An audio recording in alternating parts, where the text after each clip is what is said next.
welcome back to what's going to be my final Venture Brothers theory before the film comes out. We've only got a couple of days left, so let's jump right into it. Like and comment below if you're really excited for the Venture Bros movie to come out. So first of all, let's talk about the title and the poster. There's some sort of ape motif going on. Obviously, we've got baboon heart in the title, and there's a large ape paw across the poster. So what's going on with that? I saw a few people on Reddit theorizing that it could be the return of King Gorilla. Obviously, he had his heart transplanted by the investors into Monstroso, who also may or may not be dead. We did see him get dropped out of the helicarrier, but that doesn't mean anything in the Venture Bros. We saw no body. Hey, see that bag hanging there? That's my shit. Eat it. So, what do you think it could be? What kind of weird monkey is going to return for this film to make sense? Next up is Mantilla, this new unknown figure.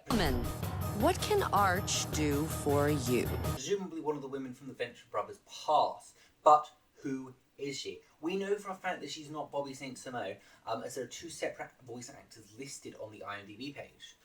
I would suggest that she may be a long-lost Venture. Not one of Doc's children's, but in fact one of Doc's sisters. We know Jonas was a serial womanizer, and presumably has many many unknown offspring.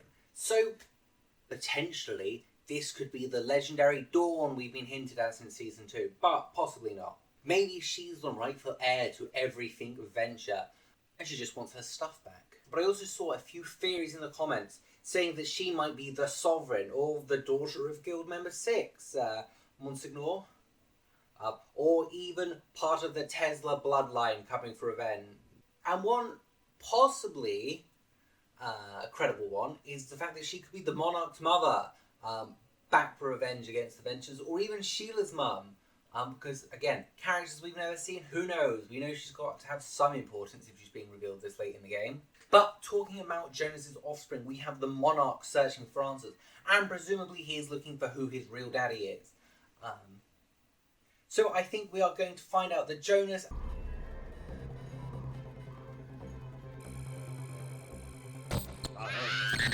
Malcolm? Daddy?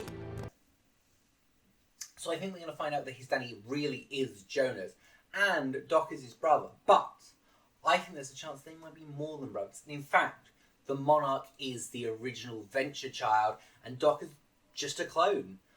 They are very similar ages, and if Jonas had impregnated the Monarch's wife, it would not surprise me if he made a clone of the child so he could, raise it as his own, have his own boy adventurous son without ever having to have a woman around.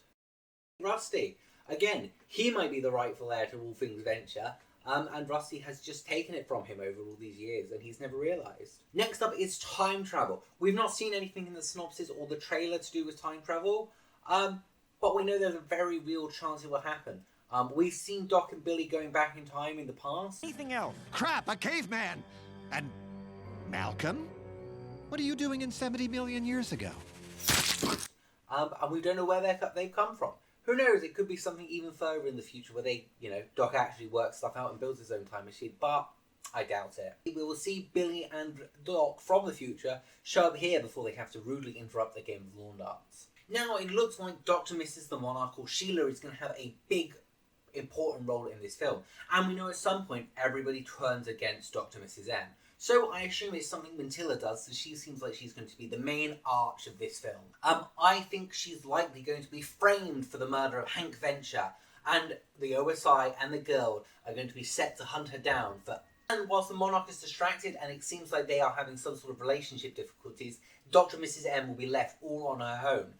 But we've seen her fend pretty well on her own before, managing to get through all of the Guild defences right to the Sovereign's lair in all that in Gargantua 2. But we're also going to see the return of the Order of the Triad, and it's been a little while, but they're one of my favourite groups this show has to offer. So we're probably going to see a lot of magic in this season finale. Maybe Mantilla has somehow combined the two elements to create something even more powerful. Or even Doc has. We know he has some sort of new invention. Maybe like his dream machine is powered by orphan souls. Or maybe he's found some other magic power source. It's hard to tell with Doc. He is, crazy. I I assume Dean is going to go to the Order of the Triad after he learns of Hank's disappearance. We know Orpheus has the ability to find the Venture Bros anywhere across the planet. This could potentially lead to Dean uncovering some other truth, hence Jefferson having to fight off an army of Blackulars. And even a named one, New Blood, who is probably going to be the person who summons the Clothes Golem, which is a big reference to one of Jackson Public's original ideas for the Venture Bros. And it's good that he's finally got them in. But on a complete side tangent, because we've not seen any pictures or anything about New Blood so far, there's a Marvel character in one of the alternate Marvel universes called Baron Blood, and in that version, he is Prince. And I really hope the Venture Bros gives us the Prince-themed vampire, because it's absolutely something in their wheelhouse, and it would be bloody amazing. Serena Ong doesn't seem to be showing up in this film. I don't know if they just couldn't get the voice actor back. So I hope the boys can make peace without that sort of apology. Because while Serena did sleep with Dean at the end of the last season, hopefully the boys' bond is stronger than that. Otherwise, I don't know what Hank is going to be doing throughout this show. Maybe he'll meet up with the disconnected brain of Jonas and get all the intel and plan his revenge. We know he's going back to the old compound. Maybe Jonas left something there for him to discover. Maybe he's going to be the time traveller we need. Hank has unlimited potential for the film. And I also saw in the comments an absolutely insane theory that I sort of loved. That if you take the title's acronym, RITBOTBH, it can rearrange the letters to do Birth Bot. And we're going to find out that all of the ventures of all of Jonas' supposed offspring were fully produced by robots. I also saw one that Bobby St. Simone and Mantilla are probably going to be the same person, but have alter egos, hence the two actors, which again, could be another big Venture Bros style twist. I'm still very suspicious of Jonas' head being held by the OSI. Maybe it won't come up. Or maybe it's going to be up to Hank to slay his grandfather and save the Ventures from his definitely evil influence. What do you think? What are your final theories? Give them to me in the comments, and how excited are you for this movie to come out?